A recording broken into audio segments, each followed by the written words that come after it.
to All Day Live. I'm Amy Hoffert. We have a really busy day ahead here, so let's just get right to it. We want to take you live to St. Paul. A live look as the 2026 Minnesota legislative session begins. Both chambers gaveling in at noon, expecting them to adjourn. Amber, I don't know if doesn't look like, maybe they are, yes? Okay. All right, let's take the Senate. So let's listen in to the beginning of the 2026 session. It looks like they're having. This is one of many prayers that have been offered for you and will continue to be offered for you in this session. Let us pray. To say a lot has happened since the last time we gathered in this room, oh God, is such an understatement. We have grieved in ways we never imagined we would have to. For colleagues, friends, and constituents. There are names now known throughout this state and to the world. Melissa and Mark, Fletcher and Harper, Renee and Alex. We remember today, too, our colleague Bruce, even as we welcome new colleagues into the chamber. And we pray for continued healing and recovery for John, Yvette, and Hope. Babies were born and children grew. We went to the fair, to the lakes, we walked on the frozen water, all of the normal stuff of life, too. We did that good Minnesota thing where we talk about the weather, about summer days and harvest and bitter cold. We listened to the stories of joy and laughter and stood with neighbors and constituents in the midst of incredible pain and heartache. And God, it might be that we have never been as tired on opening day as we are today. And so, as we begin this session, I pray that this be a session where these senators do the hard work that is set before them. But most importantly, I pray today that this is a session where walls of hatred and fear are broken down, where hearts are open to listen to the stories of the very real people who come to them in one-on-ones and legislative hearings and town hall meetings. I pray that the senators recognize in each other, in caucus and across the aisle, and in each and every single person whose stories they have the privilege to hear, a common humanity.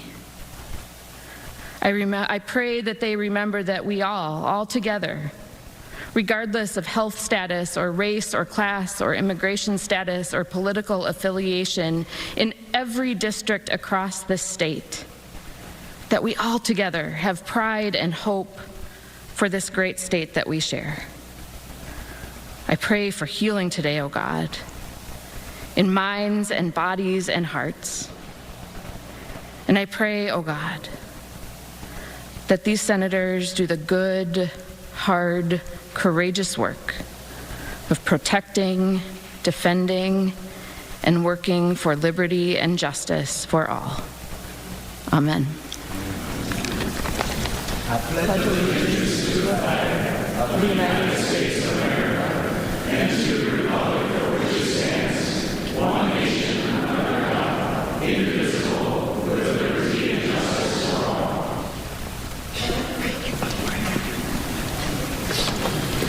The Secretary will take the roll.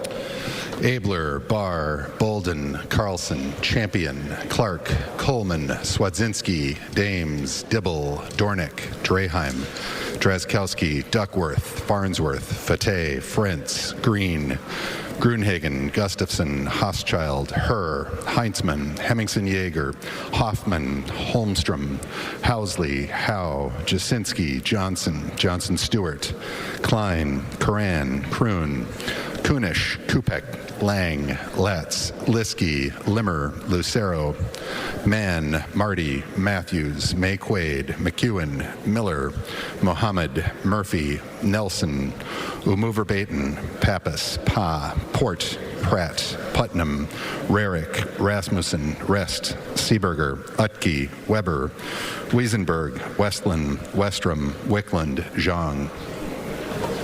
Members, a quorum is present. The following members intend to vote from a remote location under Rule 40.7. Senator Fateh. Members, if you want to follow along, I am reading from today's Senate agenda dated Tuesday, February 7th. All right, so they are gaveling in, swearing in some new representatives in the House, and then we expect they're going to adjourn shortly, head to the House chambers, where we are anticipating an opportunity for folks to remember Mark and Melissa Hortman, and so we'll bring that to you as well when that gets going. But we want to turn now to some news that's been breaking here this morning down in Florida. Our Jim Rich is at spring training where the Twins just got things off the ground, and it sounds like we already have some devastating news. Jimmy, tell us what we know.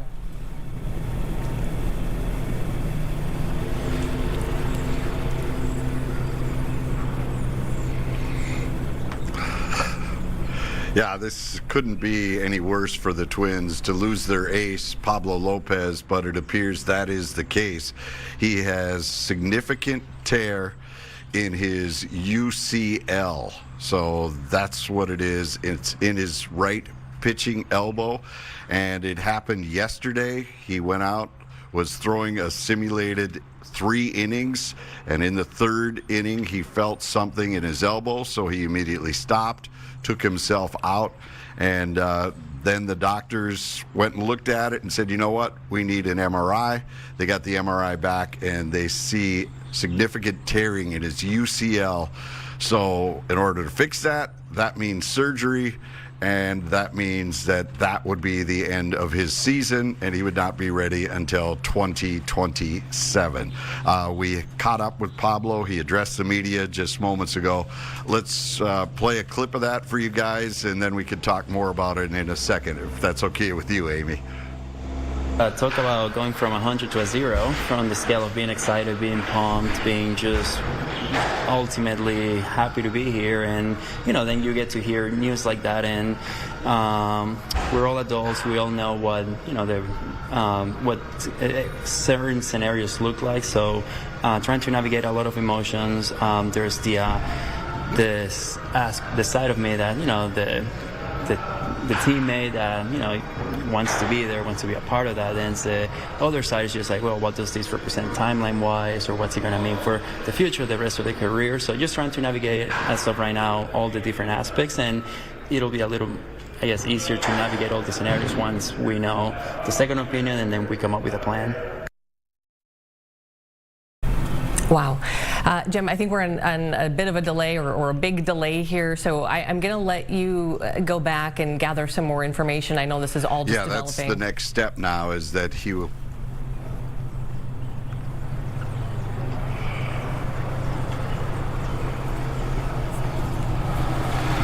All right. Sorry. Okay. All I'll tell you is that he's going to get a second opinion, and then they'll decide whether the surgery is happening or not. But it looks like eventually that's the way it's going. Yeah. All right, Jimmy, thank you so much. We'll try to get back to you here in just a little while. So much going on today. We want to take you back to the Senate, where they just gavelled in the 2026 legislative session, and I believe we're hearing from Senator John Hortman at this time. So let's listen in. Who surrounded my family and reminded us that we are not alone. I'm grateful for colleagues from all corners of our state who reached out, not as politicians, but as people. Members from both caucuses checked in. They called, they texted, they sent notes. They offered help. And they respected our family's need for privacy when we healed, Mr. President. In those moments, titles and party labels faded. What remained was simple human decency. Majority Leader Murphy, thank you for your steady leadership and your compassion during this time. Minority Leader Johnson, you and your caucus sent flowers in rehab. You sent food and checked in on my family. Those gestures were not political. They were human, and they mattered. I'm grateful for the EMTs who arrived without hesitation, for the officers of the Champlin Police Department and the Maple Grove Police Department who responded with professionalism and courage, for the nurses, doctors, and medical teams at Mercy Hospital who saved our lives and my life, and for the Minnesota State Troopers who protected my family and me in the emergency room, in the ICU, throughout recovery, and at our home. And they escorted me up the steps and back into this chamber today. They were there in the ICU as I learned to walk again and established a goal to walk up those Capitol steps with them. They kept watch during our most vulnerable hours. They ensured safety when uncertainty, real uncertainty, surrounded us. I am grateful to them forever. Because of all of them, I'm able to return to this chamber today. Because what happened that day to my family and to the Hortman family and the fear so many felt across our communities was absolutely horrific. I will not allow that to define us, our lives, or our democracy. What defines us is how we must respond and how we choose to respond. Do we respond and retreat into suspicion or bitterness, into conspiracy or partisan bickering? The answer is no. We have a choice to either commit ourselves to the work of the people, and I choose to recommit. In moments like this, politics must fade and humanity must take over. This is not a weakness, it is a strength. It is a proof that beneath our disagreements, behind our election certificates, we still recognize one another as human beings entrusted with serious responsibility. And that responsibility is to lead our neighbors and communities with diligence, respect, and humility. It requires restraint and listening, even when it's uncomfortable, but especially when it's uncomfortable. The people of Minnesota are not asking us to be harsher. They're asking us to be steady. They're not asking us to win debates. They're asking us to solve problems. They're not asking us to make the best speeches or get the most clicks. They're asking us to lead. So, Mr. President, as we move forward this session, my commitment is really simple: to work in good faith, to protect the most vulnerable among us, to pursue truth and fairness, and to remember every single day we serve here, this work is not about us, it's about the people of Minnesota. I return changed, Mr. President, but not deterred. More convinced than ever that the leadership is measured not by how we respond when everything is going right, but how we respond in our hardest hours. Members, let's rise above the noise, and let us govern with humility, and let us prove through our actions, not just words, that democracy is stronger than fear. Mr. President, I thank you, and it feels really good to be back here.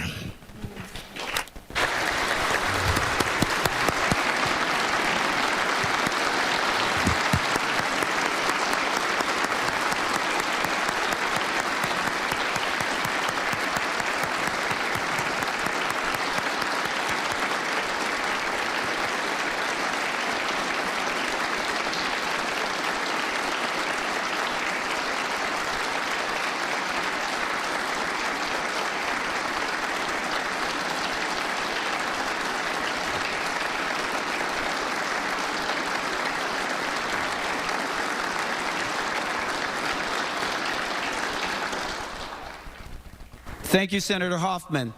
And I know we probably did this, but can we also give some love to his family that's in the gallery, please? All right, we've been listening in on the Senate as they are starting the legislative session. The House also starting. We just heard from Senator John Hortman with a powerful message of uniting everyone as the session kicks off, and also They are going to be gaveling out, adjourning. The House will adjourn. They'll come together, and there will be a remembrance ceremony honoring the late DFL House Speaker Emerita Melissa Hortman, her husband Mark as well. That will be happening shortly. We'll bring that to you live when it does. A lot to cover here on All Day Live today. We're going to take a quick break. We're going to talk to meteorologist Keith Marler about some of the weather that is moving in. I know a lot of people are talking about that. Also, our Tim Blotz is going to join us in a few minutes talking about remembering the Reverend Jesse Jackson, who has passed away as well. So stay with us. All Day Live continues right after this.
Well, welcome back to All Day Live. We are kicking off the legislative session here in Minnesota, the House and the Senate gaveling in, and some orders of business, along with hearing from Senator John Hortman. Of course, he and his wife Yvette, their daughter Hope. It was 8 months ago when a masked gunman entered their home and fired multiple gunshots. They survived, Yvette and John.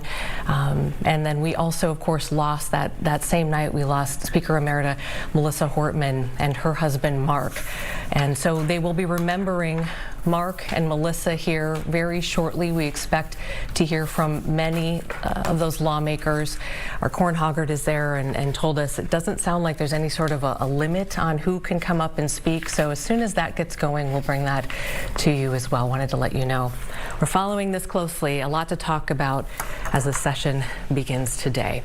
Also today, so much going on, and one of the stories that we are also following is Reverend Jesse Jackson, who has passed away at the age of 84. His daughter says a rare neurological disorder at his home in Chicago, surrounded by family. Our Tim Blotz joining us now. Tim, you don't even know where to start, but I think for a lot of people who maybe are younger in generation, right, even those of us who remember him in his prime, really don't understand the full impact that the Reverend Jesse Jackson had. He was really, truly an amazing figure, both spiritually for so many people and politically. politically. He was a force, and really, and you and I were talking about this a little before. He was the bridge in so many respects that laid the groundwork for Barack Obama to happen in 2008. Because he did run for president twice. A lot of people maybe not realize that. Yeah. See, I'm going to turn something down here a little bit, and but yes, in fact. We're going to go old school here, look at right? This, yeah. Few people remember, and especially our younger generation, and those of you who may be under a certain age here, but Jesse Jackson was present with Dr. King the moment that he was assassinated in Memphis back in 1968. There's Dr. King, and here's Jesse Jackson. And there's also another famous picture in the moments afterwards. They're all pointing to where the gunshots came from, okay? Yeah. And so Reverend Jackson was there at the time, and somewhat controversial too, because he kind of appointed himself as the successor to Dr. King after that assassination. But he became a leader of civil rights, and because he was influenced by Dr. King, he really became a civil rights leader at that time, and registered so many people to vote and to get involved in the political process. You and I have a deep admiration for writing, and writing is oftentimes like art. You can't describe good writing, but you know it when you see it and you read it. Can I read for you a segment?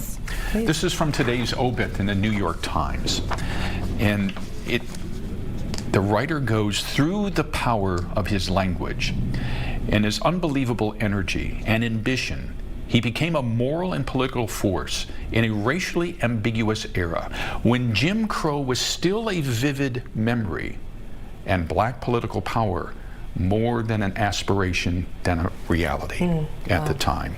And that really kind of summed up how he came into, I think, the political, cultural landscape in the late 60s, 70s, 80s, and led, and kind of led the charge and made it politically possible for those like Barack Obama to achieve success that he did not have. Yeah, and we'll talk so much more about his legacy and the work that he did in those decades, but modern day Reverend Jesse Jackson also very much front and center here, even in Minnesota. Absolutely. We have had many occasions where he's been here in even the last 5-10 years. Oh my goodness, recently he was here for Dante Wright for the big rally in Brooklyn Park. He came up here for that. He was here after George Floyd and held a rally at George Floyd Square, especially after Derek Chauvin was found guilty in the murder.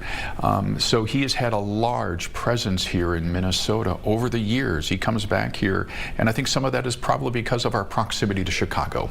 Chicago has always been Reverend Jackson's home base, and for a number of years I worked in Milwaukee, and because of that proximity to Milwaukee, he would come up a lot. Did you meet him? I met him a number of times. Really? I've interviewed Jesse Jackson a number of times too over the years, but my most vivid memory is the time that he came up and spoke on the doorsteps of an apartment building at 26th and State in Milwaukee. The name of the apartment building was the Oxford Apartments. It was where Jeffrey Dahmer lived and committed all of those unbelievable and unspeakable crimes against black youth and men at the time. And Jesse held a rally on the doorsteps, literally on the steps of the Oxford Apartments, and then led a march down the street. There was a church down the street, and so he led that march then to bring awareness to not just the crimes, but to speak to the black community, because so many of Jeffrey Dahmer's victims were young black men. Incredible. When you interviewed him, what stands out to you just as a human being, right? I mean, we don't always get that side of things. Yeah, what impressed me most was his ability to crystallize thoughts. Right? He spoke in universal truths, which I think is always the mark of a good pastor, right? And so he spoke in these universal truths about equality and empowerment, and that always impressed me. And then there were the little things about him too. His manner, his hand gesture was the thing I'll always remember.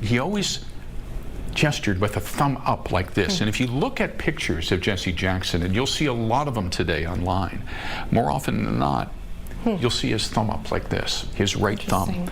And here's some video. Yeah, see, sure. and there, yep, and his right thumb. See the right thumb extended? He always had that right thumb extended, and it was just those mannerisms. And you know, he suffered health issues late in life. He was diagnosed with Parkinson's disease about maybe 10, 12 years ago, and that's why you see him in the wheelchair now.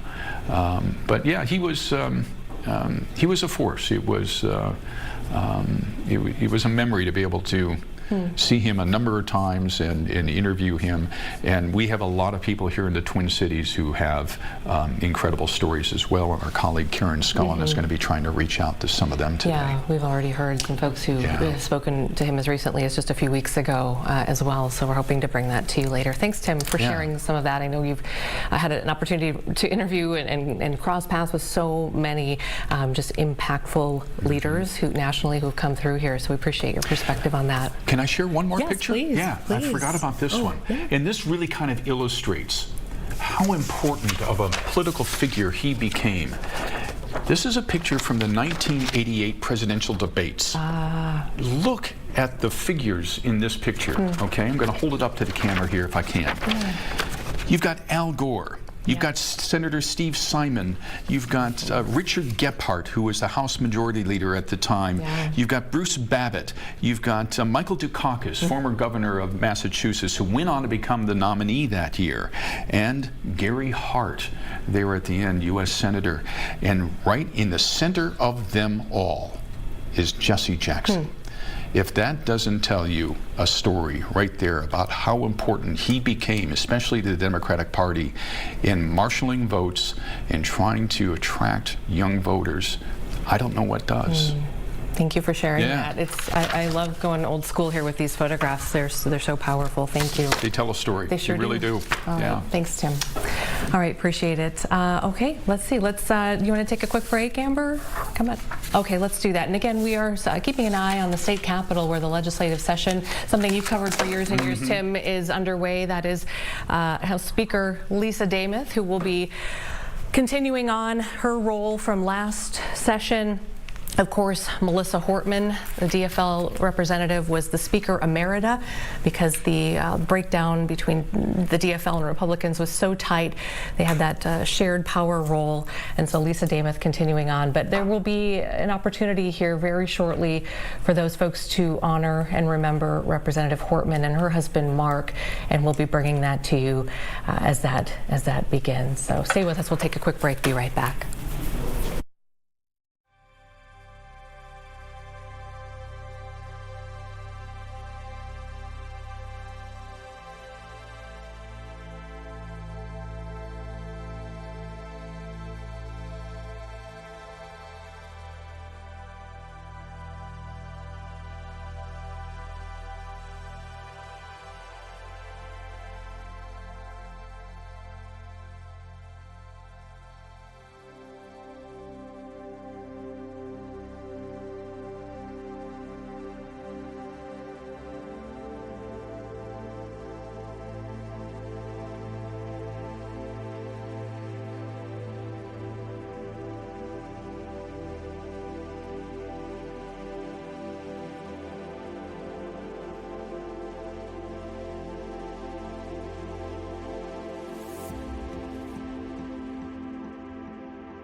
right, welcome back to All Day Live. We're going to take you right back to the Capitol and the remembrance ceremony for Melissa Hortman and Mark Hortman.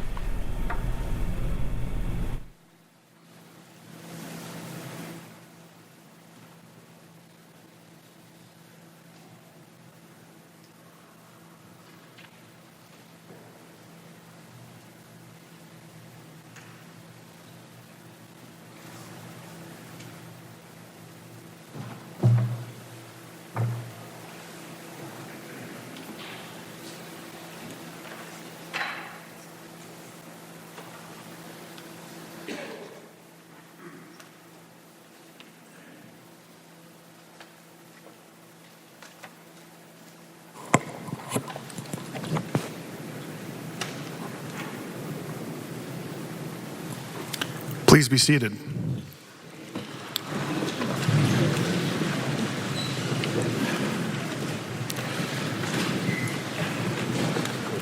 We welcome the Governor and First Lady, Lieutenant Governor, Secretary of State, State Auditor, tribal leaders, senators, and the Hortman family, friends, and special guests as we take some time to remember the lives of Melissa, Mark, and Gilbert. If you are at a desk in the chamber with an iris bouquet, that is a desk in which Melissa sat during her time in the legislature. The bouquet of flowers in the gallery commemorates the seat where Mark Hortman sat when Melissa was first elected Speaker in 2019. All desks and seats in the chamber have a rose. We will be placing those roses at Speaker Emerita Hortman's desk as we leave the chamber today. We will now read a joint House and Senate resolution in recognition of Melissa, Mark, and Gilbert, beginning with Representative Long.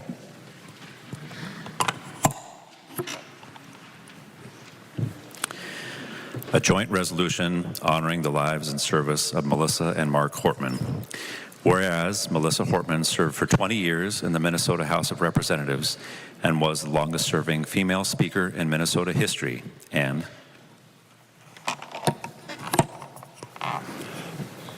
whereas Mark Hortman was a devoted and loving husband and father, outgoing and genuine, a highly skilled professional, a man of many interests and hobbies, and a fierce supporter of Melissa's work, and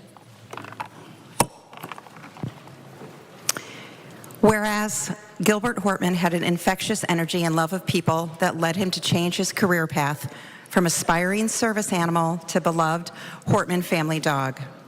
And Melissa's greatest love outside of her family was reserved for Gilbert. And whereas Melissa started her legal career at Legal Aid, suing discriminatory landlords, she won a record-setting verdict in a housing discrimination lawsuit.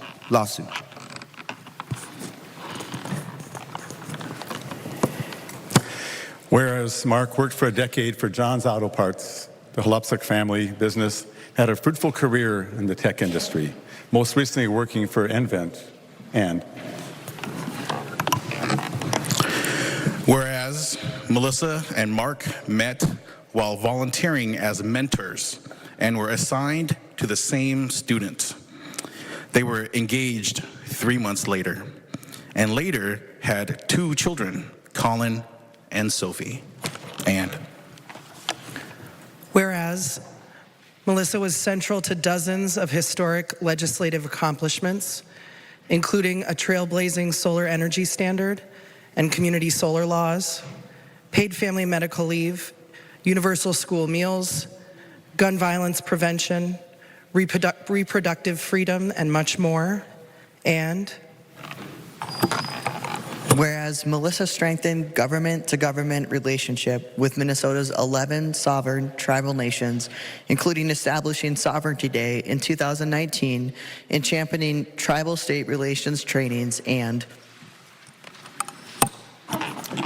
whereas outside of work, Melissa enjoyed cross-country skiing and gardening.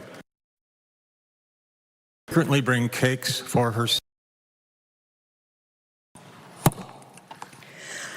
Whereas Mark and Melissa love to travel around the country and around the world with their family, creating lifelong memories and appreciation for nature, different communities, and the beauty of the world around them. And whereas the Hortman family volunteered with Helping Paws, an organization that trains service animals, and Mark and Sophie successfully trained Minnie, who is now paired with a veteran. And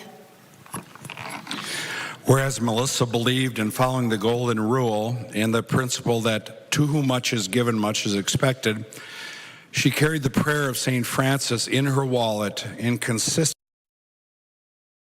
credit and recognition to others. And whereas Colin and Sophie Hortman shared how to honor their parents, plant a tree, visit a local park, and make use of their amenities, especially a bike trail, pet a dog, a golden retriever is ideal, but any will do. Tell your loved ones a cheesy dad joke and laugh about it. Bake something, bread for Mark or a cake for Melissa, and share it with someone. Try a new hobby and enjoy learning something. Stand up for what you believe in, especially if that thing is justice and peace. And whereas Colin and Sophia also shared that the best way to honor our parents' memory is to do something, whether big or small, to make our community just a little better for someone else. And whereas Melissa and Mark and Gilbert were tragically taken from their family, friends, colleagues, and the entire state of Minnesota.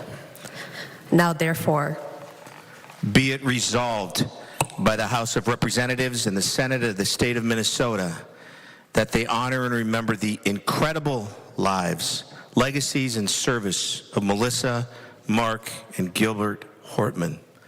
And be it further resolved that enrolled copies of this resolution be presented to Colin and Sophie Hortman. We will now hear remarks from Governor Walz, Senate Majority Leader Aaron Murphy, Speaker Dameth, and myself. We will begin with Governor Walz.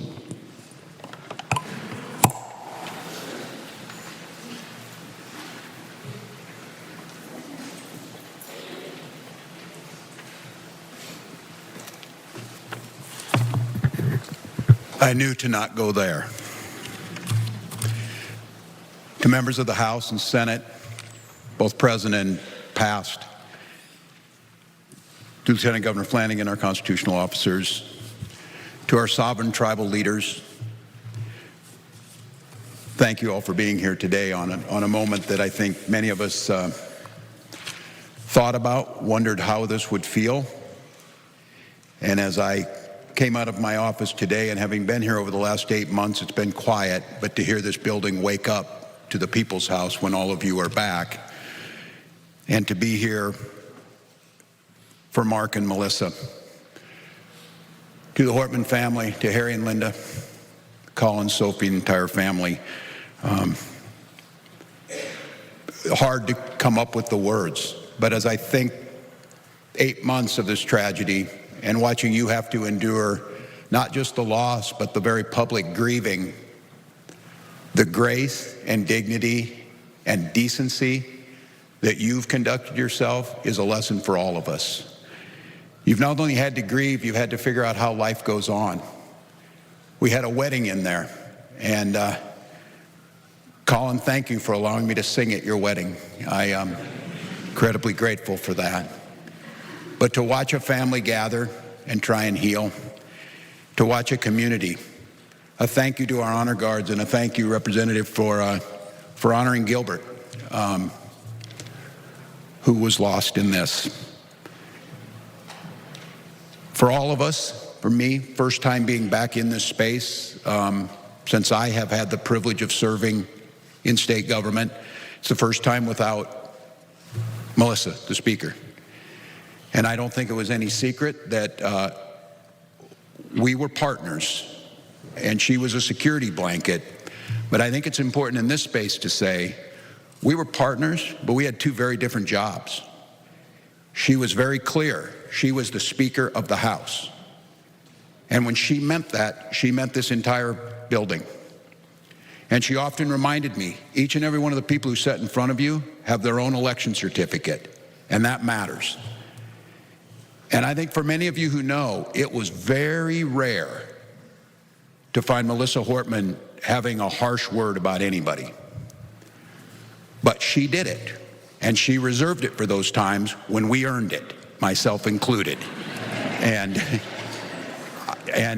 after it happened, I stepped back, as we should, and tried to be more self-reflective. It was an incredible gift for her to understand that. I don't think that got told. I think this institution, the sense of democracy, and for each and every one of you, if I would start going on a partisan rant, it was Speaker Hortman who would many times redirect that to, what is your goal, Governor, to get done here? Because it's certainly not the rant. It needs to be something else. And is this going to get us any closer to where you're trying to go? That's wisdom. That's experience. That's decency. That's leadership. And those things were all exhibited. And so trying to wrap my mind around this, because I hear people talk about it and they know that there was a shooting in Minnesota and elected officials and Senator Hortman and a vet and his family. The public reached out. They understood what this was. They understood it was an assault on the democracy. But I think it's hard to express the loss, the sense of, I don't know if calling it the loss of innocence is right, but what was taken from all of us, and the sense of each and every one of you doing public service with your family. And to watch this family, to watch this body, to watch our state try and grapple and move through this, and other tragedies have come on top of it as we're living through. But I think it's important in this moment, and I'm grateful to this body, Leader Stevenson, to every for pausing, for making note of this, because again, the way you honor Melissa and Mark is how we conduct ourselves afterwards. It's one thing to be reflective to the past and to tell stories of the past. It's another to what did we learn from that. And I would just close with where it started when I got to know Melissa Hortman, got to know the speaker, and it was in 2019. And again, Minnesota's unique in this. Very few states have divided legislators. I think at the time there were two. I think it was us in Alaska, maybe. I'm not sure. It's very rare, which meant we had to work together. That was the first session in 2019, and the last one was, of course, last year. And in both cases, we had divided legislators. We had very spirited discussions, and we ended with budgets that served the people of Minnesota. We didn't all get what we wanted, but we got compromises that got things done. And I think understanding that is that when I first got here, as some of you know this, the speaker gave me the book, Getting to Yes. And those of you who are familiar with it, it's negotiating from a position that everybody needs to be part of it. Everybody needs to get there. And she gave this book to myself, to Senator Gazelka, and then she had it. And we read it. And we tried to do a little book club thing where we'd come back together and talk about it. But the book club was the actual session. And something that I have kept the whole time. And I think if you want to know who the heart and soul when it came to the legislator and the person that Melissa Hortman was, she wrote a very short note that accompanied this. And keep in mind, this is 2019. It's the first session. I came here after 12 years in Congress, so all of you knew that was a bad sign to start with. But she made clear about level setting what this place was and what our job was. And if you would just allow me, and I have not shared this with anyone, but I do think it's important. Dear Governor Walz, I'm looking forward to our work in the coming weeks to finalize a budget that gives Minnesotans the quality of public services they deserve. I also do believe that you, Senate Majority Leader Gazelka, and I can do this differently than it's been done in recent years in Minnesota and certainly in Washington, D.C. Governing is very different from campaigning. We'll take the fight to our opponents in 2020 elections. But in the meantime, we need to find win-wins together and the humanity in each other. Thanks for doing what you're doing. I look forward to our deliberations. Always, Melissa. And for me, it was the grounding of what it takes to get things done here, the grounding in the humanity that we all share, the grounding in that this is hard work. I think the grounding in getting to yes is a lot harder than simply saying no. It's a lot harder to get to yes than to dig in and believe you're right and the other side has nothing to offer. So as I stand in front of you for the last legislative session, you can cheer for that if you do so. The last time, I think in that spirit of how we've done this, that I look to myself first to do better for the state of Minnesota, to do so in the spirit that Speaker Hortman understood this needed to be done, to stand firmly on your principles, but to see the humanity in one another. That is an incredible gift. I miss my friend every day. I miss the wisdom that she brought, the humor, the decency. And I just hope the work that we do here does her proud, because she cared so deeply about this institution that it's all of our responsibilities to continue to carry that out. So to the Hortman family, may you find peace in those incredible memories. May you know that Mark and Melissa made an impact on all of us that will last our lifetimes. Their memory's not going to die. Their memory is going to build a better Minnesota. And thank you for sharing those two beautiful people with us.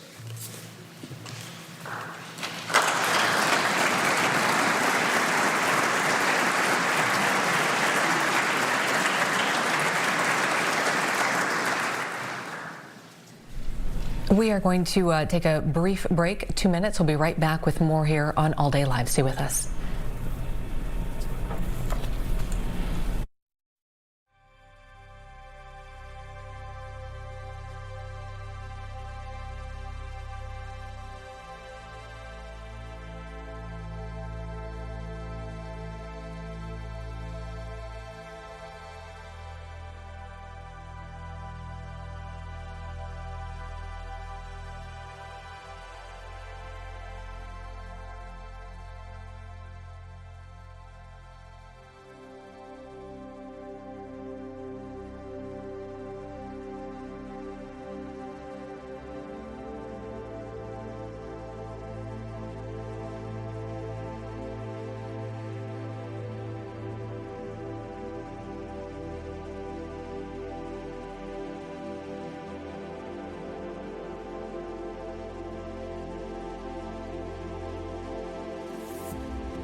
Negotiation and relief that a budget was on its way to the governor's desk.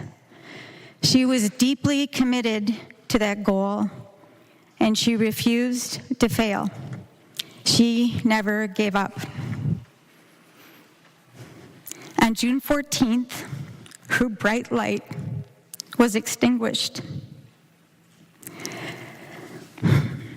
Along with Mark and Gilbert, that day was the start of what has been the longest summer and the hardest winter. Children killed in a church, Minnesotans killed in the street. And we return here together, altered, some terrorized, fearful, but determined. That's what courage is for.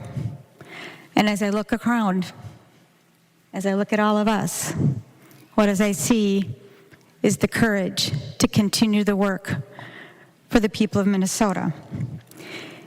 And as we are here together, we have a choice. Will we devolve into the familiar and increasingly dangerous partisan divide? Or will we do what I believe Melissa would want us to do, to lead with conviction and a plan for Minnesota? I believe the finest memorial to Melissa is to embody her spirit and her purpose. And as the pastor, William Sloane Coffin, would say, our world is too dangerous for anything but truth and too small for anything but love. May the road rise to meet you, Melissa, till we meet again. Thank you.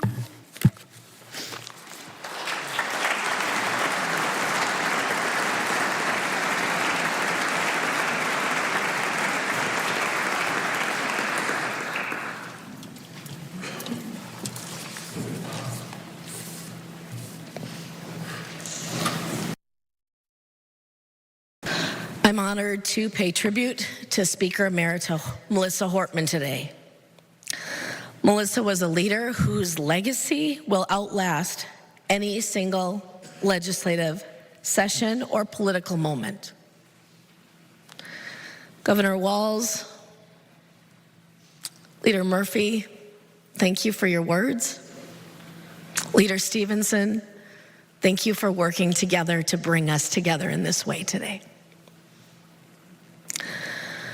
I want to thank Melissa's children, Colin and Sophie, for sharing your mother with our state for so many years.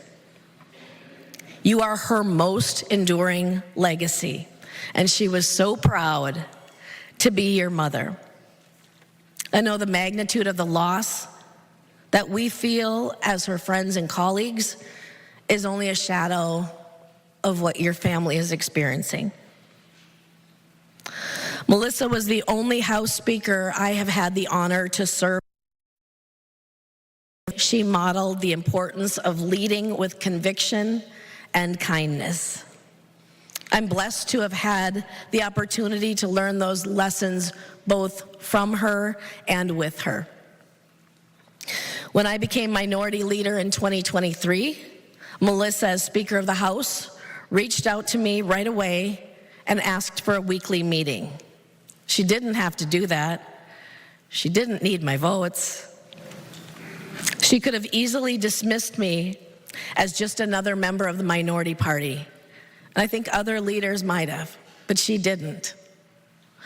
Melissa's brand of leadership brought people in instead of shutting them out. She paved the way for a relationship where we never stopped listening to each other, even when we fundamentally disagreed. She was a real leader who could keep her caucus together despite the divisions at times. And I remember a time at the end of a particularly difficult session where I told her when this was all over and the legislature was far behind us, I wanted to sit down with her and find out how she did it. She kind of smiled in her way, gave me one tip, and the rest she didn't really share. But I have deep regret knowing that we'll never get that opportunity. She was a fearless leader.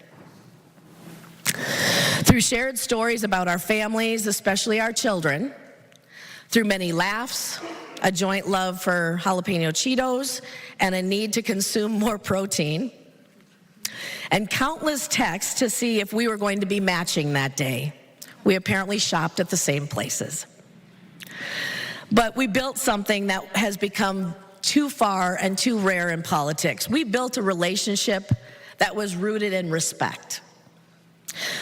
Through tough negotiations and heated debates, Melissa and I could always look across the table and know that regardless of our differences, we both wanted what was going to be best for Minnesota. We didn't always see eye to eye, but we always saw each other.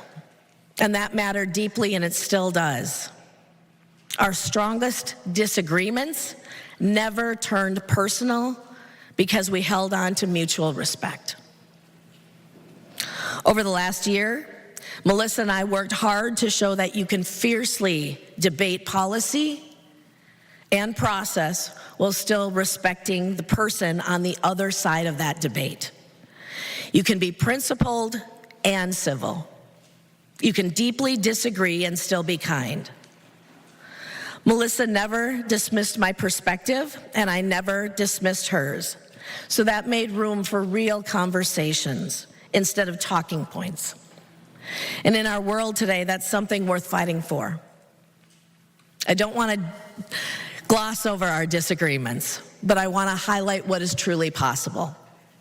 When we remember that public service is about people, Melissa understood that deeply, and she left behind a powerful example, not just for her caucus, but for every one of us. The last night that I saw Melissa, the night of our special session, and we did get done before the Senate, we each planned to go talk to the media about the work of the special session. She went first, and then she spoke with deep conviction and much emotion. As I walked out the front door of the chamber, I stopped and went back. I turned back to talk to Melissa.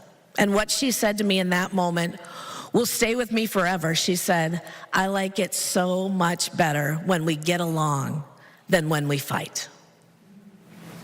I like it so much better than when we get along than when we fight." Melissa's legacy will be remembered for what she accomplished, yes.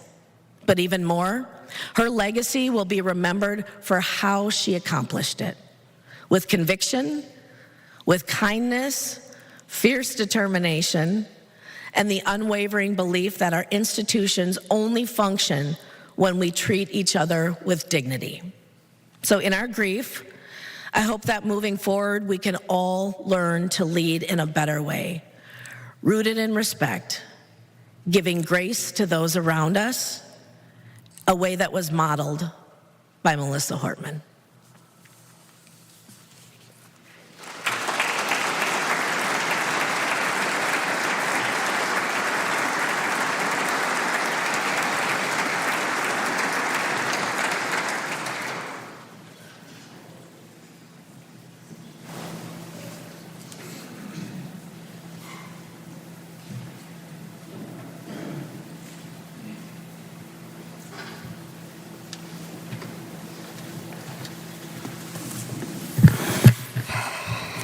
Today is a tough day, and on this tough day, I'm grateful that my friend John Hortman is just a few feet in front of me here.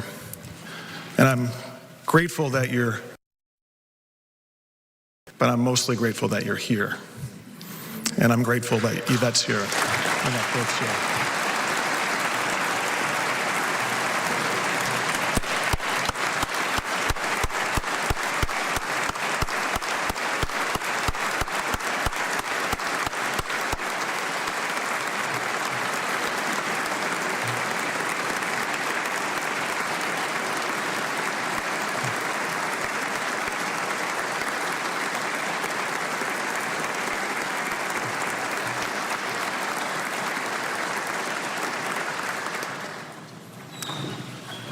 I first met Melissa Hortman in 2002. I was 17 years old. I was a senior in high school who was interested in campaigns and elections. Melissa was running for the Minnesota House for the second time. She had run and lost in 1998, and she would go on to lose in 2002 as well. Many people would have given up after the first loss, most after the second, but not Melissa. She ran again in 2004 and won. Her persistence, her strength of will, Those were defining aspects of Melissa Hortman. But make no mistake, her persistence wasn't about ambition. It was about service. Melissa said that her parents, in particular Linda, instilled in her the principle that to whom much is given, much is expected. She felt that she had both the ability and the obligation to serve. Service was at the core of her identity. She carried with her a card that had the prayer of St. Francis. It begins, "Lord, make me an instrument of your peace." She was so smart, so talented. She could have had great success in the private sector, but at every turn, she prioritized service. When she graduated law school, she passed up opportunities at big law firms to work at legal aid. When Colin and Sophie left the nest and Melissa was lonely, she did get a dog, but it was a service dog, a dog she knew she'd have to give up. Fortunately for Melissa and for Gilbert, he flunked his training. And when she was working long hours for little pay on Capitol Hill after college, she made time to mentor kids who were less fortunate. That's how she met Mark, when they were assigned to mentor the same kid. Mark Hortman was such a good dude. I have difficulty imagining his face without a smile on it. He was one of the most good-natured people I have ever met and had an incredibly diverse set of interests, from mountain biking to building robots to brewing beer to playing pool. Just a good dude. Melissa and Mark clearly passed along that commitment of service to Colin and Sophie. Many of you will remember their exceptional statement after the horrible days of June 14th. The best way to honor our parents is to do something, whether big or small, to make our community a little better for someone else. That was Melissa. The commitment to service, but also the commitment to action. Do something. Melissa didn't have patience for fancy words or symbolic victories. She wanted progress. And she got it. Since her death, many folks have described Melissa Hortman as the most consequential speaker in Minnesota history. She led this chamber through some of the most difficult moments in our state's history, and future generations will look back favorably on how she led. Think about a child born in 2026. That child may never know Melissa Hortman's name, but Melissa Hortman will shape her life. Her parents will have paid family medical leave. She will be less likely to grow up in poverty because of the child tax credit. She will eat breakfast and lunch at school, no questions asked. College will be more affordable. Opportunity will be wider, and on and on. Melissa's legacy will reverberate through generations.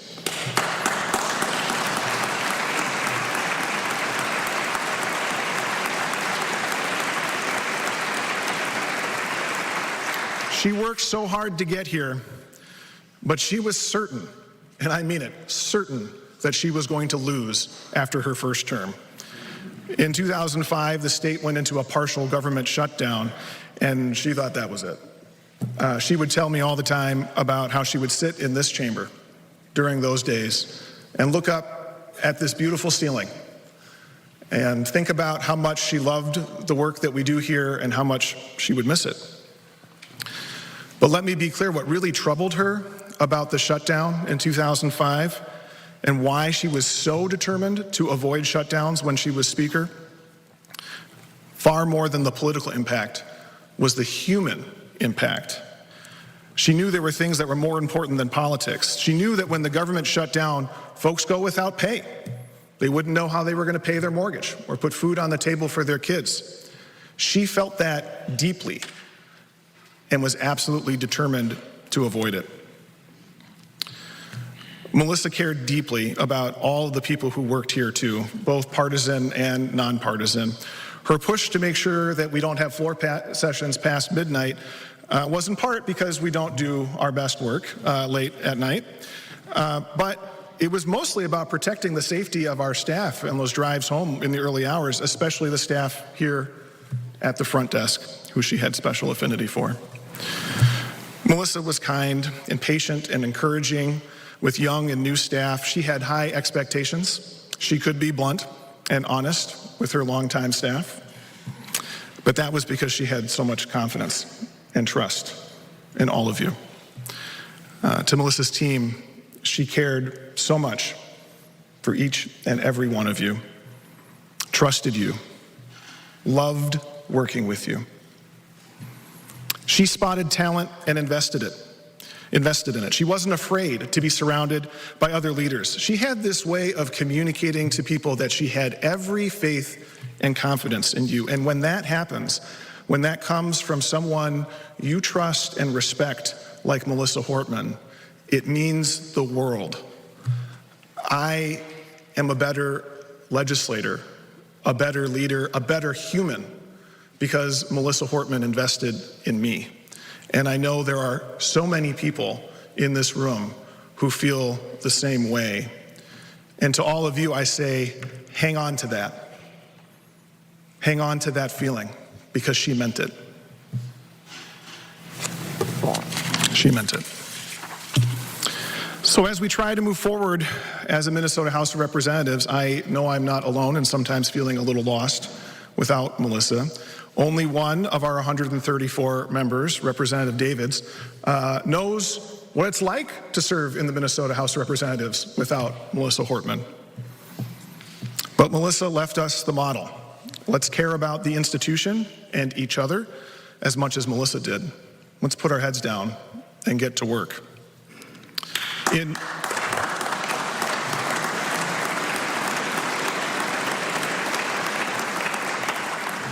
In recent years, one of Melissa's top legislative priorities was trees. Melissa loved trees. If you visited her home, you were very likely to get a tour of all the trees she had planted. And as Speaker, she sprinkled money throughout many different budgets for tree planting. There are whole forests of trees in Minnesota because of Melissa Hortman. There's an old Greek proverb that says that a society grows great when old men and women plant trees knowing that they will never get to sit under their shade. Our society still has some work to do, but Melissa Hortman was great. Thank you.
Site today.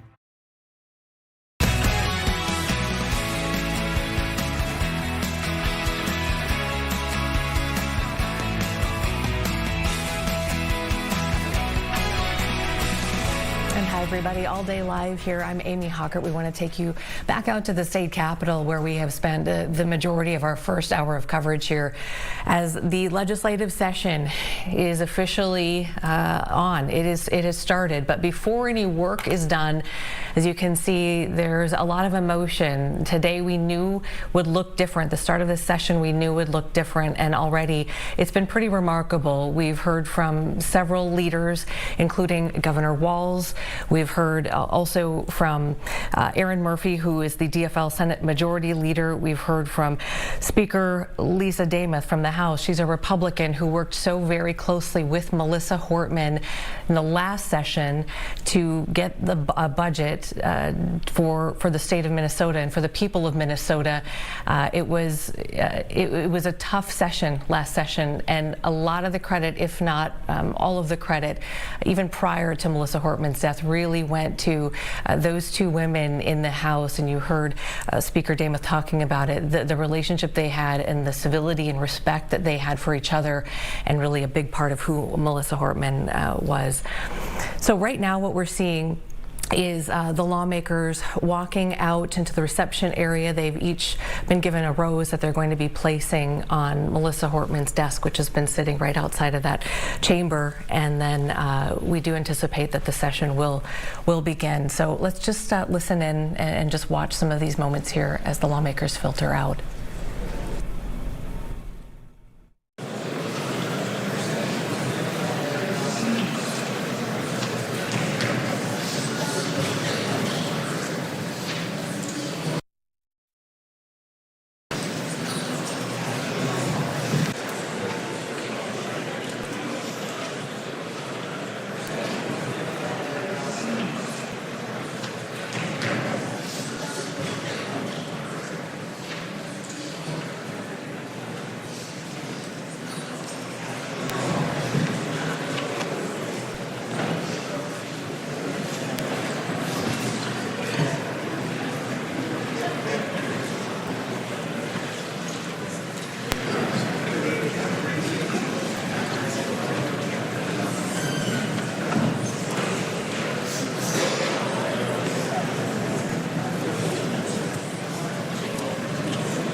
you at least? I was gonna say, okay. Once you drew, did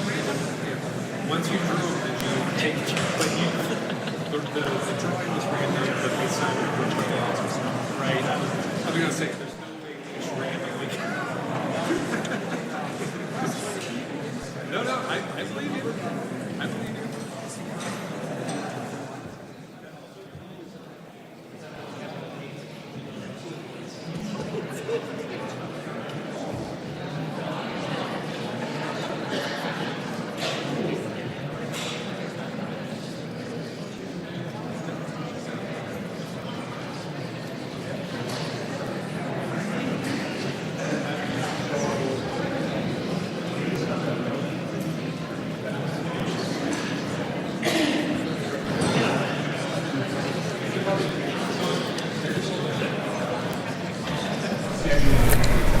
All right, we are at the state capitol where today the 2026 legislative session is beginning. And if you've been with us here for the last hour or so, we've been carrying some live speeches that have been given by Governor Tim Walz, also DFL Senate Majority Leader Aaron Murphy, House Speaker Lisa Damuth, a Republican, also Zach Stevenson, a DFLer who was very close with Melissa Hortman and also will be assuming her role and continuing on her role in the House as we move forward.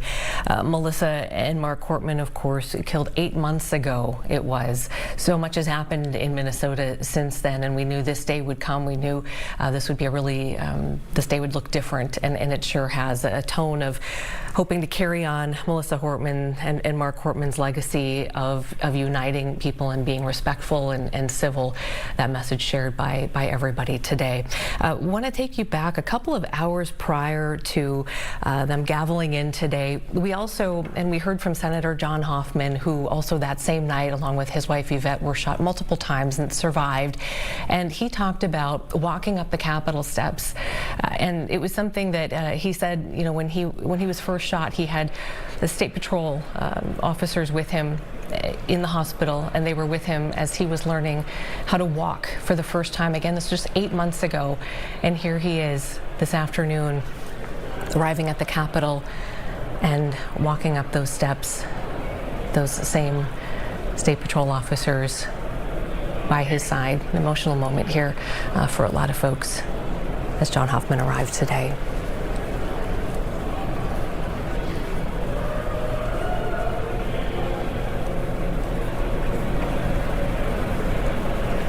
So many incredible stories of resilience, and we continue to hear more about Melissa Hortman and Mark Hortman as well, learning about them as people, as parents, sons and daughters, as well as what they've been able to contribute in their legacy to the people of Minnesota. We'll have much more on what's happening here at the Capitol, and in just a little bit we're also going to talk with political analyst Blois Olson about some of what he's been watching today and then what this means moving forward. The question posed by many of the speakers today was, what do we do from here as far as tone, as far as how we treat each other, getting things done?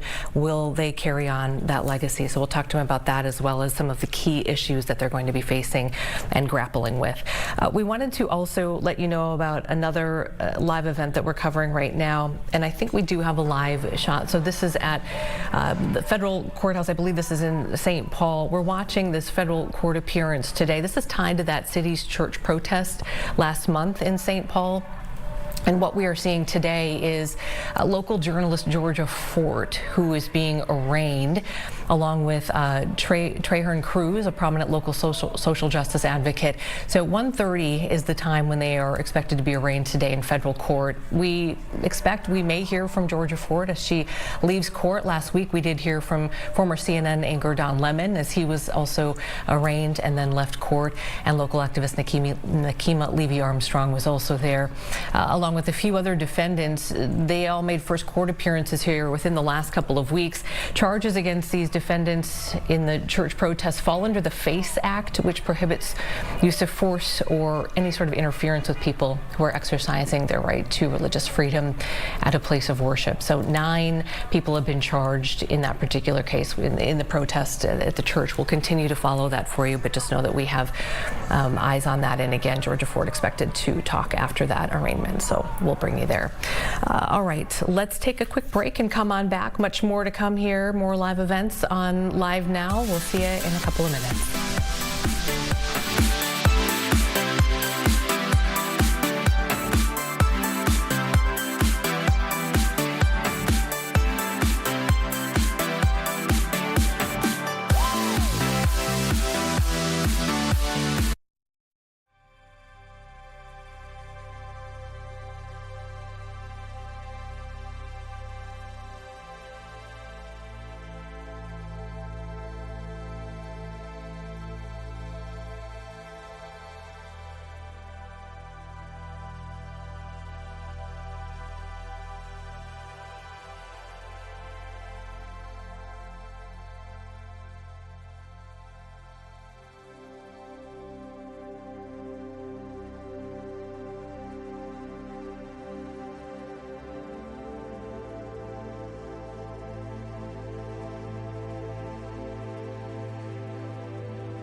Well, our cloud cover is in place and we're heading into the 50s for the day today, but our string of 50-degree days kind of wrap up for the day today. Our warmth and our pleasantness does kind of come to a close here. Not quite as bright as it's been, but we've been talking about over the course of our Tuesday morning, now that we're into our Tuesday afternoon, the change that's a-coming. And for the metro, it's mainly just rain, maybe some thunder tonight and into tomorrow, mixing in and teasing some snowflakes. Oh, look, we get to tease some flakes. I don't even know that we'll see a dusting out of this going into tomorrow. But for northern Minnesota, oh, it's something else entirely. For today, cloud cover buildings and thickens for the afternoon. High around 52 in the metro. We'll go for temperatures mainly in the 40s up north, a few upper 30s across parts of the Arrowhead. But it's important because the warm front that stalls up north serves as the difference between rain and this mix that quickly just changes to snow. And just mainly for everyone else, for all intents and purposes, is just snow. Through the later evening and overnight hours tonight and into the middle of the night tonight, rain. Again, chance for some thunder showers, not thunderstorms, thunder showers. So if you hear that in the night tonight, go, oh, well, look at that. I heard it. Snow continues into tomorrow morning. We might have some breaks and lulls. Clouds linger. 40s tomorrow, low to mid 40s, kind of taper off to the upper 30s, lower 40s for tomorrow afternoon. It's not a plunge tomorrow, just kind of hanging out with almost static temperatures. But snow just keeps on going. Off and on light rain, mixing in and teasing some light snow here across southern Minnesota. But accumulating snow just keep on going and keep on going across the north before finally tapering off into Thursday. A bit of a break for Thursday. And we do have another system you're going to hear a lot about. You probably already have rolling on in here for Thursday night into Friday. That's an Iowa into Wisconsin thing. Exact track. It will wobble. It will be determined once we get the Wednesday system out of the way. But at the moment, most of that energy looks to stay across southeastern Minnesota. We'll talk more on that going into tomorrow. Right now, though, we had, if you watched this morning's show, we talked about a winter storm watch for parts of the north that has been changed back over now and changed officially to a warning for all of northern Minnesota. 5 to 8 inches easily across the purple zone. There will be pockets, though, of 9, 10, or even isolated splotchy footers in there, but a broad swath of 5 to 8 plus inches in the warning. Winter weather advisory, 3 to 5 inches. I wouldn't be surprised to see this broadened and maybe lowered down to the Brainerd Lakes area. Maybe a wiggle room of a warning in there as things shape up tonight. But so if you're in the advisory zone, just be aware you might be flipped into that warning zone. I think there's a lot of wiggle room in a lot of that up north overall. And then blizzard warning. Yeah, that's because of the lake and the southeastern flow.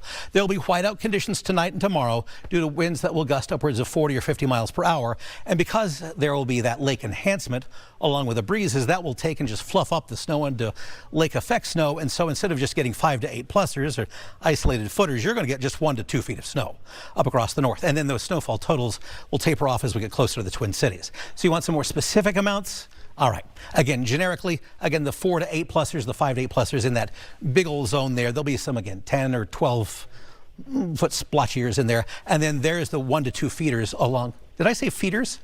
I did. 1 to 2 feeders along parts of the North Shore proper. As you get closer to the Brainerd Lakes area, maybe 1 to 2, maybe some 3s and 4s just north of the Brainerd Lakes area, maybe an inch. That might be pushing it even near St. Cloud, maybe a dusting to an inch and then falling to less than that. Dustings could tease Cambridge and north of the Twin Cities, but for us to get a dusting in the metro, it would take some aggressive flurries mixing in with our rain tomorrow. I think most of us will stay as rain with cameo snowflakes here and there. Look, there's some snowflakes mixing with our rain for tomorrow. So put it all together in a forecast, then very mild and breezy. One last warm day, even with the thicker cloud cover, a high of 52. Drips and thunder tonight, 38 for your overnight low, and then 40s tomorrow morning, whether it's 43 or 45. We'll keep it in the low 40s for most of the afternoon. We'll have a rain to a rainy mix, and maybe even at times just some light snow changing over. That would be our best chance of seeing a temporary dusting before we go back and forth with some rain tomorrow. Then it all kind of peters on out. A break at times into the day on Thursday, and then we see another system roll on in here Thursday night to Friday, and that's our best chance for southeastern Minnesota to get at least some form of accumulating snows. We'll see how far to the north and northwest that can come, and if it can even get in the metro. If we do see some, it'll be some flakes into our Friday morning. Temperatures continue to cool on off. Saturday, 30 degrees for a high. Chilly, yes, but seasonable, also yes. And then cooler 20s take us into Sunday and Monday of next week.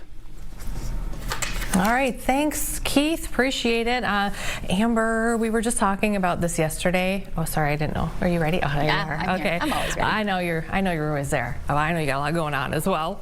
We were just talking yesterday about the Apostle Island ice caves, and I think I'm going to call it top 5 moment for All Day Live is you tracking down a friend of yours who was there and did a live report from the cave. Yes. Perks of sharing your location with your friend. Which sounds creepy, but you were actually watching their dog, right? So correct. I was dog sitting for them. And also, for the record, we've shared locations since college for safety reasons. Good. So we all made sure everybody got home safely at night. That's a great idea. So. Well, we talked a lot about it yesterday because it was this thing where in the first time in 11 years the ice caves were open, and then now big wah. I think they were open for like 12 hours or whenever they stopped allowing visitors in last night because of the winter weather rolling in. They're saying they need to shut it down. For now. They're not exactly sure how this winter storm front is going to impact the conditions there, which are sensitive, let's say.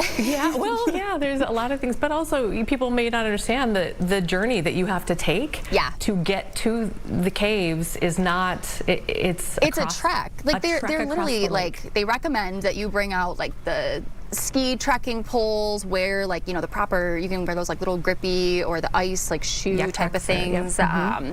Really more hardcore type winter gear, I would say, to make sure that you have proper footing out there. Again, they're ice caves. You're walking on ice. You're walking on a frozen Lake Superior. Right. And then add to that, if it's freezing rain, high winds, snow, it's gonna be pretty hairy. Just listen to the National Park Service, right? They're the ones who make this determination. I think it's like, was it 6:30 or 7:30 every morning they put it out and say something yay or nay. like that. Okay, but they know the conditions of the ice under your feet, and obviously you don't want to get stuck walking a couple of miles across the water, across the ice if conditions are really it's like a icy. 6-mile stretch to All walk told, and see all of the ice caves. And then that's, I don't believe, that doesn't even count walking back to where you parked. It's something else. Your friend waited a couple of hours just for a shuttle to get to where, and then you still had to walk several miles. So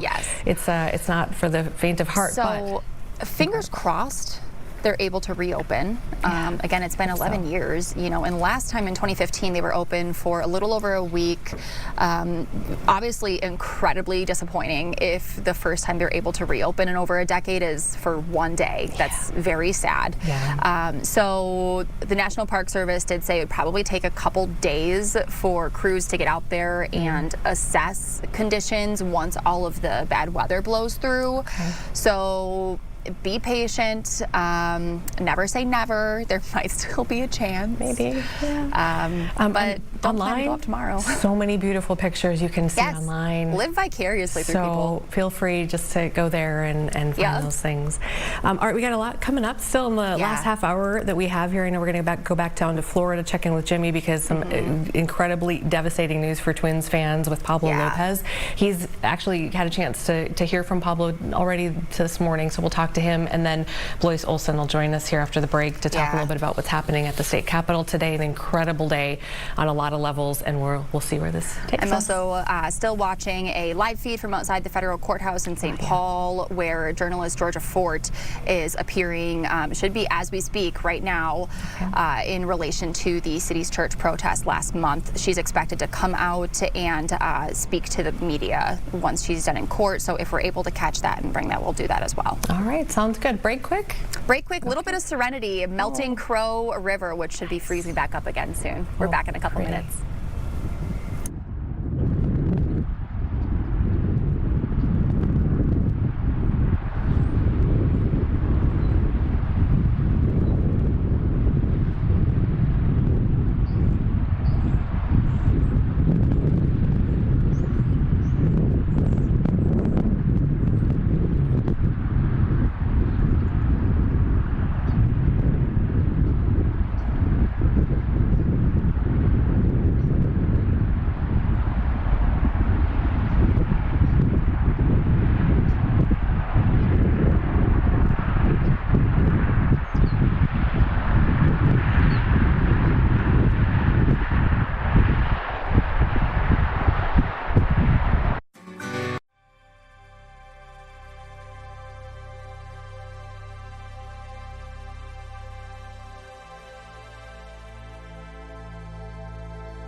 Welcome back to All Day Live. The 2026 legislative session is underway. They gavelled in Minnesota State Capitol.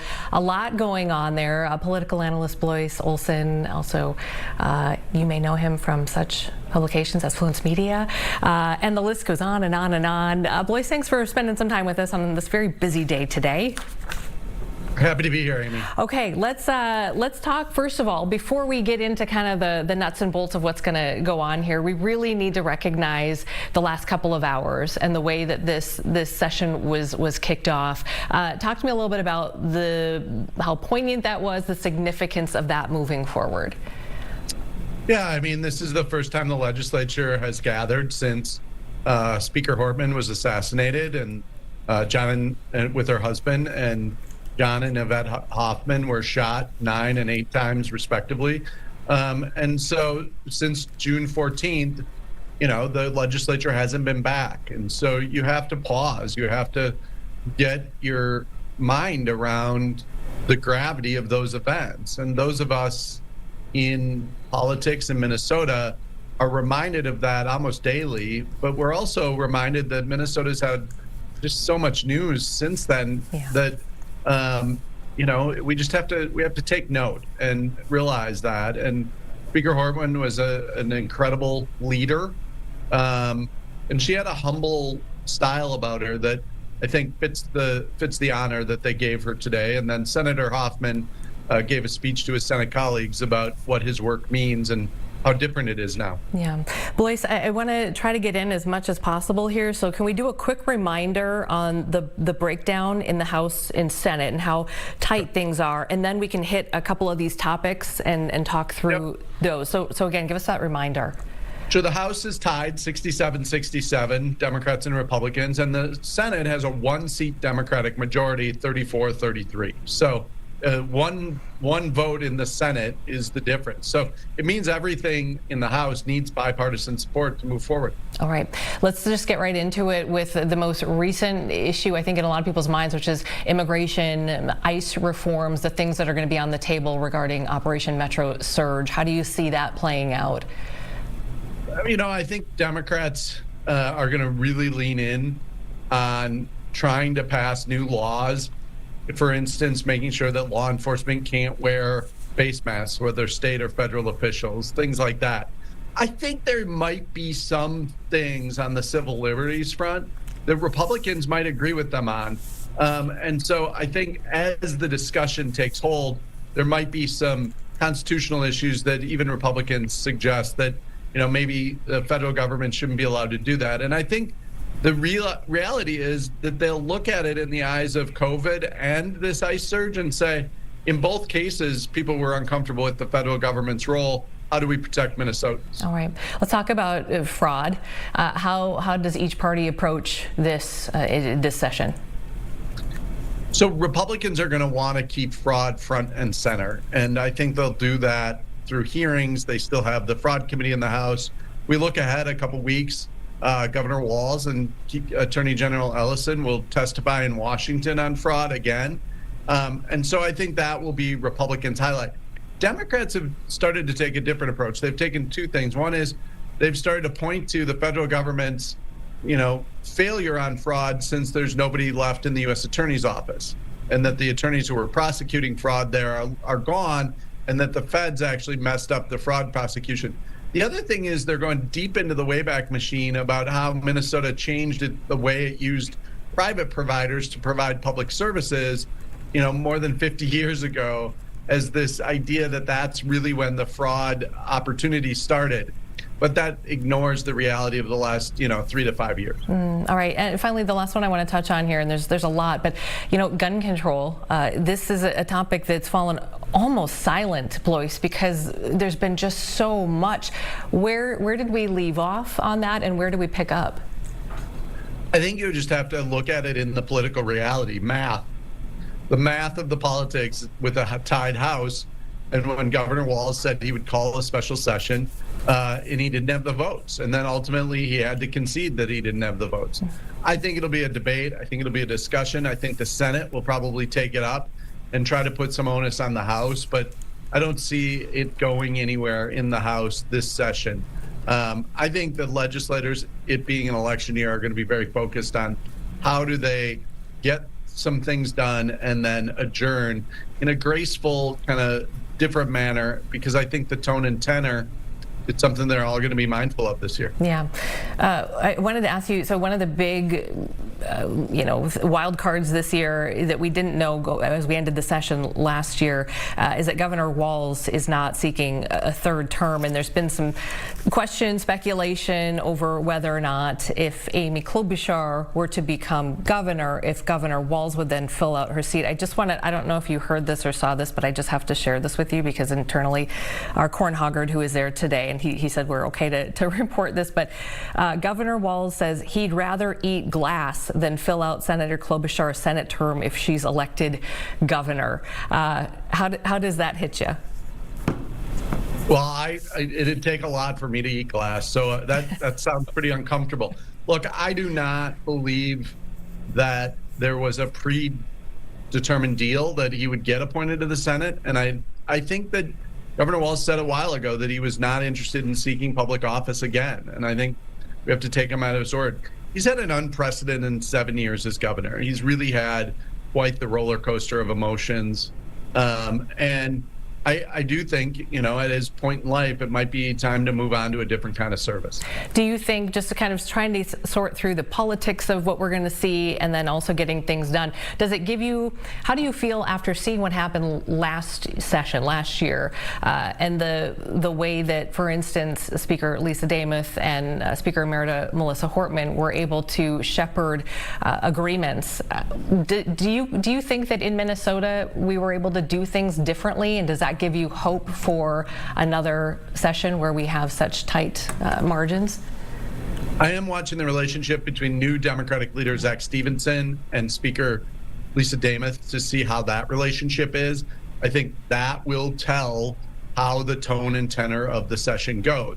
That doesn't mean that the news conferences aren't going to happen and the finger pointing isn't going to happen, but it's that relationship that's going to determine how much they could get done. All right. Anything else before we cut you loose here? Any other? And there's a lot. I mean, we got to pace ourselves, Blois. It's going to be. Have you heard that, Amy? Have you heard me say that? Pace yourself. A couple of times. Yeah. I think it's good advice. It's only mid-February, Amy. It's good advice. We got me and you till November. Here we go. Let's go. We got a lot. But we appreciate you weighing in. I always feel like it's kind of a stress-free conversation is what I try to go for, because these conversations can often get really stressful. So we appreciate you being on board with us as we walk into it. All right. Take care. I'll try to bring the Zen all the time. You know what? I'd love that. Thank you. All right, Blois. Talk to you soon. Thanks. All right, Amber's letting me know that we have another opportunity. Do we have something that we can pop into here?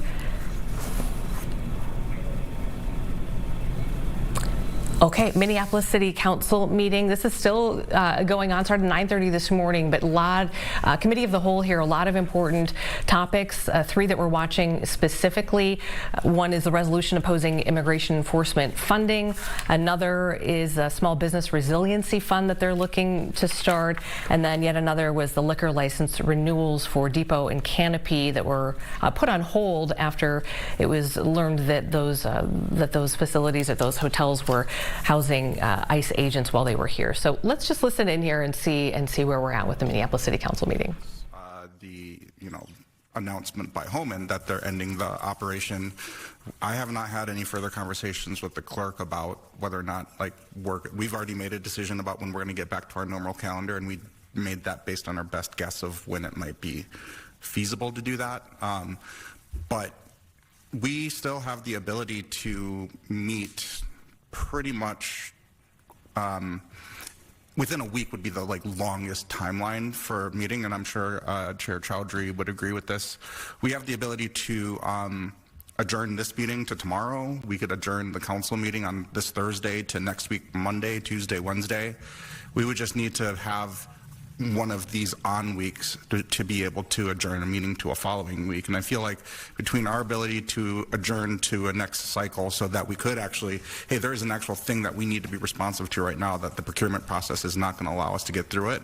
I think that this body could be responsive to that. And if we didn't have this week's cycle to be able to adjourn to the day that we think we'll need it. I think it would be such an urgent thing that the mayor could declare a state of emergency. We would have to ratify that after the fact, but I feel like we do have mechanisms, and Mr. Clerk, am I getting this correct as far as like our ability to adjourn versus the ability for the mayor, or not even to declare an emergency, to call a special meeting? So even outside of this body's authority, the mayor could call a special meeting, we could take up whatever contracts or whatever set-asides we want to do as far as waivers of procurement process. I feel like we have governance processes that would allow us the nimbleness that's being sought after here, don't we? Through the chair, Council President, you're correct. The mayor has the ability to call special meetings of the City Council at any time, provided there's adequate notice. Usually that's 3 days in advance. So a 3-day notice, and the council could be convened, and it could focus on any number of issues that the mayor wished the council to take up and consider. This body also, as you pointed out, has the ability to make adjustments to its calendar too. So I think that solving the problem of the nimbleness is something that we can do without necessarily doing such a big a set aside of some of our controls, especially in light of commentary about controls within government procurement being pretty top of mind for a bunch of folks. So that's just something I'm considering right now. Thank you. We'll go to Councilmember Rainville. Thank you, Madam Chair. Director Sales, could you, excuse me, I don't mean to impose upon you, but could you be a little more specific as to, if we did not approve of this, what would the downside be if we don't suspend this rule per your request? Yeah. Chair Chaudhary, Councilmember Rainville. So when we're in a situation, again, this is a catastrophic fail-safe, every minute is going to matter. If we are not able to immediately procure the thing that is needed for the emergent situation that requires it, we are putting our whole response behind however long it takes then to complete the action. So for example, if there was a need for large-scale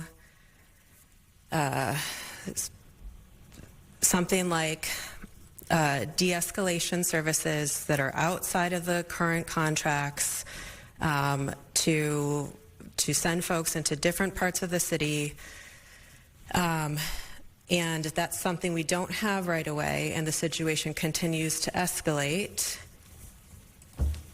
we're putting ourselves back however long that situation runs and the severity of the situation runs. So this is another one that is really difficult to say specifically how bad could it get, because it depends on what's happening and what the situation is.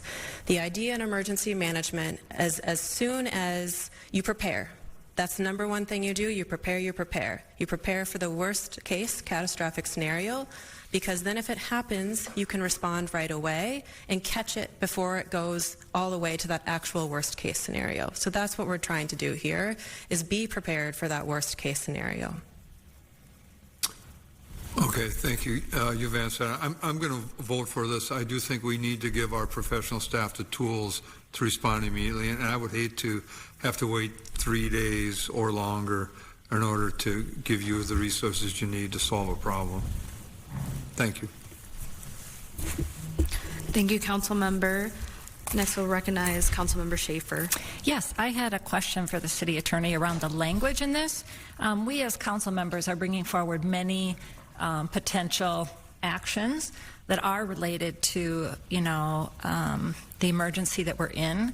I'm assuming this would not apply to those more recent council language. Does this language, could that apply to those scenarios as well?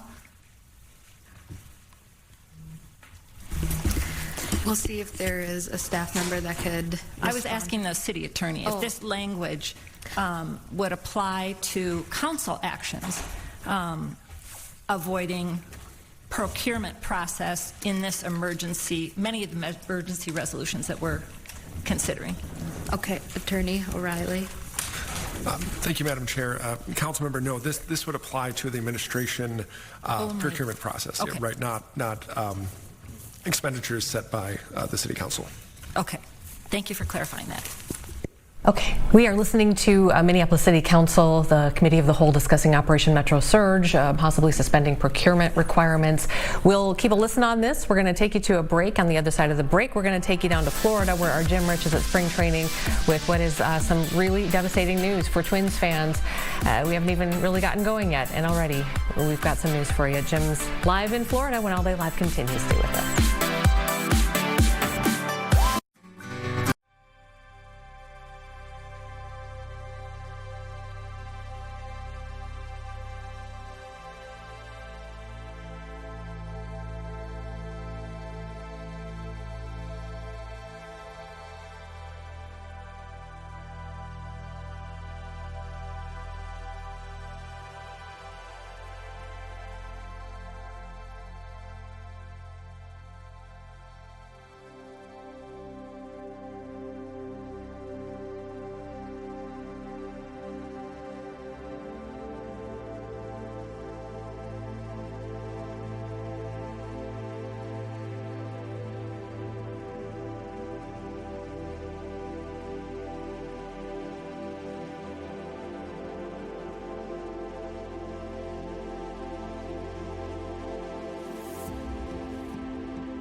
All right, welcome back to All Day Live. Let's take you right down to Florida, where Jim Rich is down there covering spring training. Some crushing news today. Jimmy, tell us what we need to know about Pablo Lopez.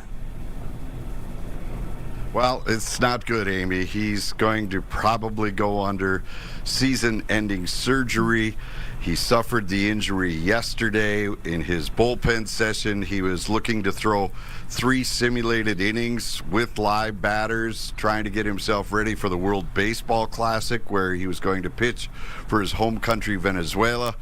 But then he felt something when he got to the 3rd inning, second batter, I believe it was, and he took himself off the mound, went to the team doctors, said he felt something, did an MRI, and they found tearing in his UCL. And so that normally means Tommy John surgery. The Twins are going to ask for a second opinion. He'll probably fly to Houston, where the Tommy John doctor resides, and he'll take a look at it, but more than likely, there's a very slim chance he dodges the bullet here, but it's very highly unlikely. And this afternoon, Pablo talked to reporters and talked to us about it and where his mind was at when he made that pitch.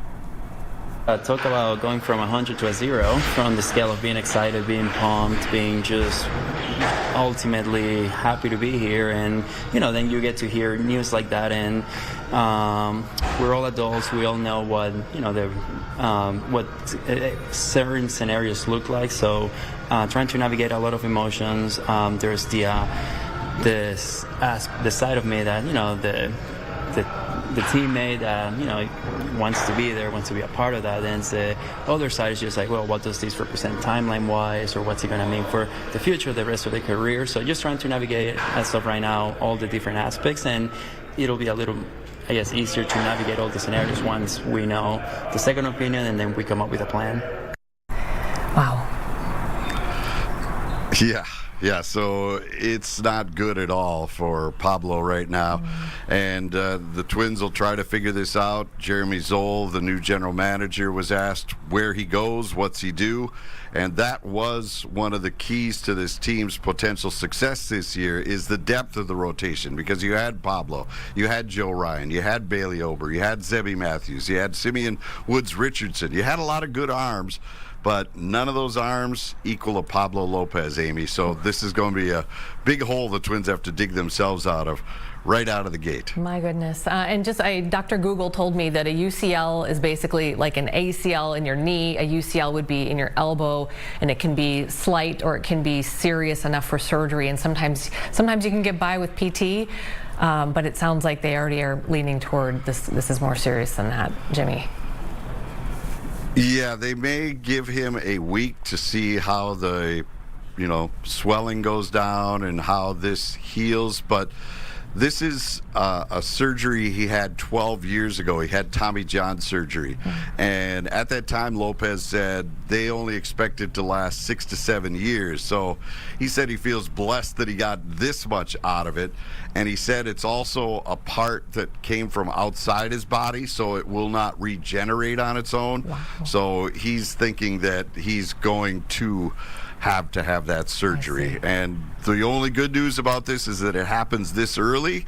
He'd be ready for opening day next year, but nothing this year. Jimmy, wow. I mean, we didn't see. Yeah. I mean, just yesterday you were talking to Tom Pohlad, and and all the new movers and shakers, and the optimism is so high. It's hard to believe that this is where we are here less than 24 hours later. Yep, one step forward, down a flight of stairs they go. I mean, you hate to laugh about it. At this point, I feel like it's either laugh or cry. So, Jimmy, thank you for that. We'll hear from you a little bit later today as we continue to follow this. Appreciate it very much. You bet. Thank you. Right. Take care. All right, Amber, do we have any live look that we wanted to take before we wrap up here, or do you want me to just... Okay, let's take it. Let's go to St. Paul. Let's listen in here as Georgia Fort local journalist was just arraigned in federal court. Are protected under the very First Amendment of our United States Constitution. And if it's that right that is not fully protected, then what I affirm to you is democracy in America as we know it is no more, full stop. Yes. As I speak to you at this very moment, and I'm speaking to the journalists in particular, you're here doing a job. You're following a story, and you're presenting that story to your various audiences. Georgia and the two other journalists that were there at City's Church were doing what you're doing right now at this very moment, following a story and sharing it with their various audiences. And as of this moment, and I underscore as of this moment, reporting is not a crime. Yeah. Listen. But if we allow this malicious prosecution of Georgia to move forward, then sadly, that statement will be no longer our truth in these United States of America. Again. All right, more on this in our newscast later today. Also, the very latest on the 2026 legislative session that's beginning. Also, remembering the Reverend Jesse Jackson, who passed away at the age of 84. A lot to cover. Thanks for being with us here on All Day Live today. We'll see you tomorrow.